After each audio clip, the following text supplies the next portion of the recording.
They stripped her of her rifle to prove a point. 52 seconds later, 5 men were staring up at a blazing sky, and the base never spoke her name the same way again. The heat over Fort Helios made the parade field wobble like a mirage, but the tension was crisp enough to cut. A whistle shrieked. 5 men stepped forward: Sergeant Briggs, Cade, Mercer, Holt, and Vance, broad-shouldered, confident, the kind of confidence that borrows power from a crowd. In the center stood the only person without gear. Her name was Mira Qadir. No rifle, no pads, no gloves, just an olive-drab shirt clinging to calm muscles, and eyes so still they looked like they could drink the horizon. Around them, the base fell quiet. Trainees, instructors, even the mechanics who'd wandered over with grease on their hands and curiosity on their faces. This wasn't just a sparring demonstration. Everyone could feel it. Something had been dared, and now something would answer. "Take away the crutch," someone had said earlier. "See what's left." The order had come from Master Sergeant Rowan, who had watched Mira all week with a stare like a measuring tape. He leaned to an instructor and said, "Strip her gear." The words slid through the ranks like a rumor that wanted to be a verdict. Now her rifle lay 30 yards away, across a line of sand and shadow. No safety net, no metal to speak for her.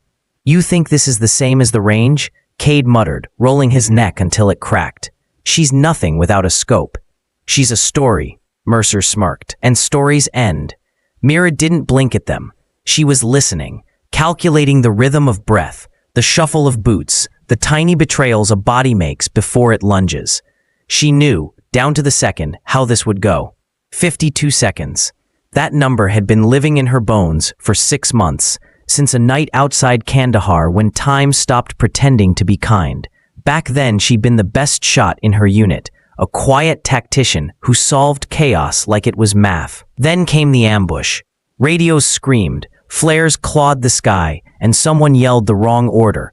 Mira ignored it. She pivoted the team instead, carving a new route through darkness and bad luck.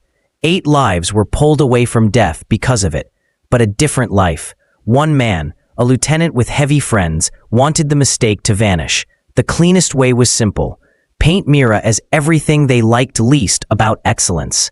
Too aggressive, too sure, too much. They didn't court-martial her.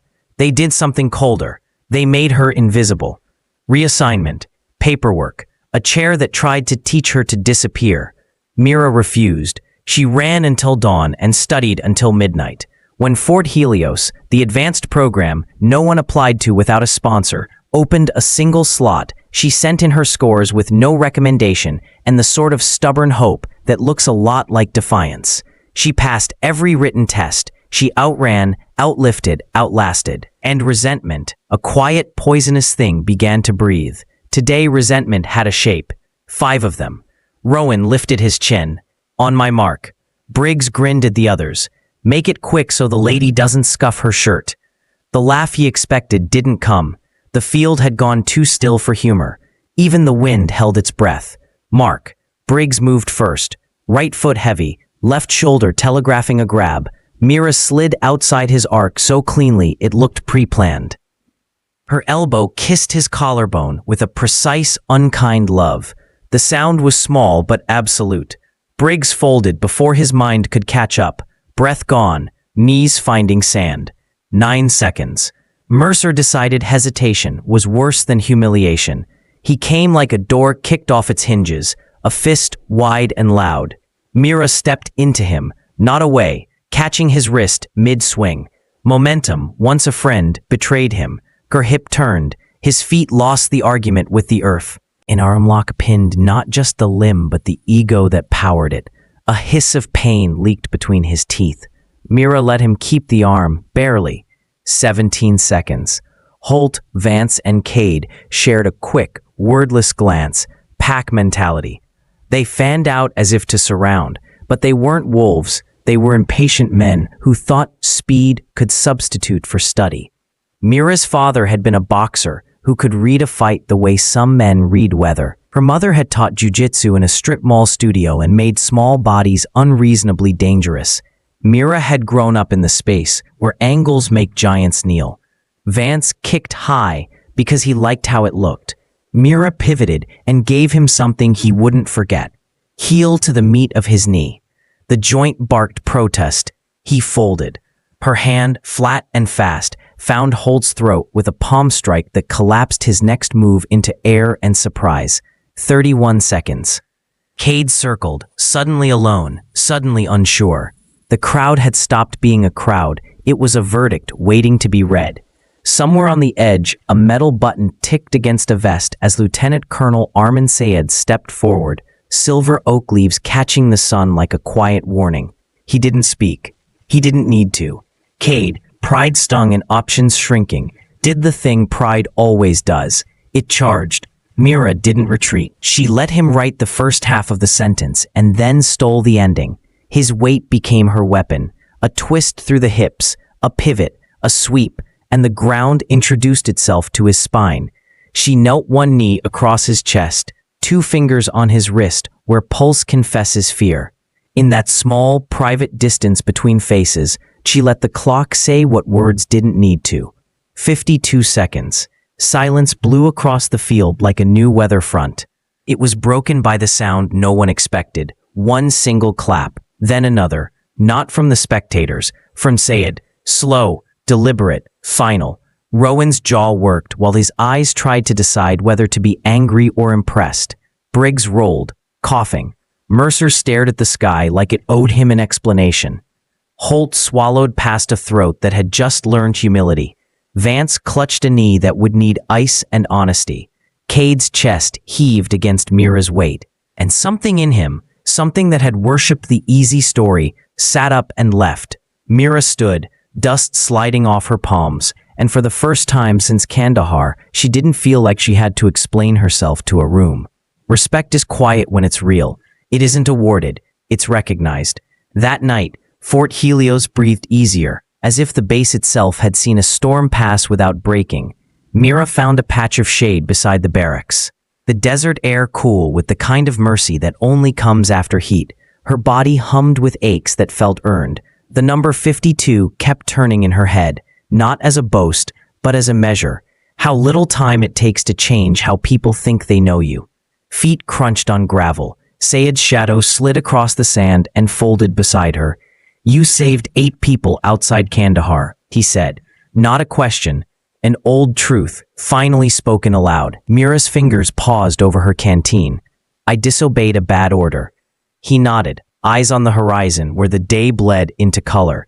"I was at the Joint Operations desk that night. I read your after-action report before it got revised. Your call bought us 6 minutes for the medevac. I've been waiting to see if the person who wrote that report was the same person who stepped onto our field." And she had never begged for permission, but the word balanced quiet on the edge of her mouth. "And you counted in seconds because you don't count on anyone else to define you." The corners of his mouth shifted like a man remembering how to trust his instincts. Master Sergeant Rowan thought humiliation is a teacher. I think revelation is better. You revealed them. You revealed yourself. "Is this a reprimand?" Mira asked, dry humor cooling the last cinders of adrenaline. Saeed's laugh was the kind you don't hear often in a desert. "It's an invitation." He stood, brushing off his pants as if the conversation were a formality and the decision had been made hours ago. Helios has a recon unit that doesn't like the spotlight and doesn't lose sleep for it either. They need a leader who can do math while the world burns. Report at 0600. Bring your rifle, or don't. I trust your hands. He left her with that, and a sky suddenly bigger than it had been at noon. Word moved around the base, the way wind moves around corners. Everybody feels it, and nobody knows exactly where it started. The 5 men nursed bruises and the sharper sting of seeing themselves in an honest mirror. Rowan said nothing publicly, but his training plans shifted. The next day's drills included a lesson he'd never scheduled before: composure under ridicule. People noticed. Mira woke before her alarm, the sun not yet a thing, but a promise. She laced her boots with a softer violence than usual. If you had walked beside her toward the range, you might not have noticed the way her shoulders had changed. Less armor, more purpose. You might have missed how the base, alive with morning shouts and clattering trays, tilted just a degree in her direction, the way a room does when the center of gravity moves. At the armory, her nameplate was attached to a rack it hadn't touched in months. Beside it, a folded note, unofficial, unsigned, unnecessary. "We didn't take your rifle, we only delayed its witness." She smiled at that because it was true. They could set terms, they could change rules, they could look at her and see whatever made them feel safer about what she could do, but they couldn't change the simple physics of who she was. By mid-morning, she was on the line again, breath steady, cheek welded to stock, the world shrinking down to sight picture and wind. The shot broke and the shot landed. The instructor called out numbers. None of them mattered as much as the one that had already carved itself into the day. 52. People would tell the story a dozen different ways. Some would say she humiliated them. Some would say she exposed a culture.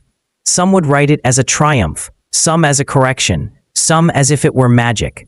Mira didn't need any of those versions. She needed the version where she had been punished for saving lives and didn't let the punishment become her personality. She needed the version where strength wasn't loud, it was precise.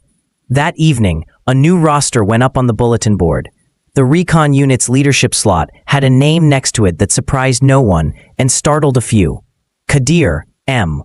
Across the field, Saeed watched men and women crowd toward the paper, watched heads nod, watched two recruits try the same elbow and hip sequence he'd seen hours before and fail with laughter instead of shame.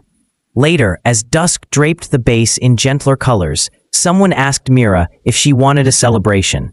She shook her head. The only party she needed was the one where tomorrow came on time and she was there to meet it.